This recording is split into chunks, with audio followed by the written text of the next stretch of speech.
দেখেন আমরা এরকম একটা জায়গায় আছি, মানে এই নদীটা হলো মানে ভুটান দিকে নেমা একটা নদীর ঝর্ণা। এই নদীটার মধ্যে কিন্তু পানি থাকে না বেশি, মানে এই খারায় পানি প্রচুর পানি বেড়ে জায়গা, খারায় আবার পানি কমে জায়গা। তো আমরা যখন গাড়িটা নিয়ে আসছিলাম তখন কিন্তু পানি আসছিল না নদী। তো হঠাৎ করে পুরা উজানে বৃষ্টি হইয়া বালু দিয়া পড়ে একদম ভর্তি হইয়া একদম রাস্তাটা একদম খারাপ হয়ে গেছে গা। তার জন্য আমার গাড়িটা একদম পুরো আটকা ধরছে নদীর মধ্যে, নদীর মাঝখানে। এই দেখেন কোনোভাবেই আমার গাড়িটা গেতাছে না। আর মানুষ দেখেন কত কষ্ট কষ্ট করে ভিজলো ভিজলো ভিজলো ভিজলো, এ মামু ভিজলো ভিজা আর ছিল।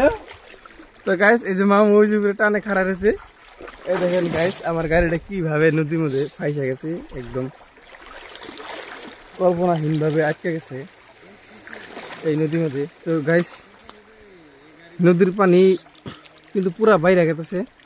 আর আমি দেখেন এই যে গাড়ি নিয়ে কিন্তু পুরা বিপদের মধ্যে আছি, গাড়িটা নিয়ে একদম তামাম বিপদের মধ্যে আছি।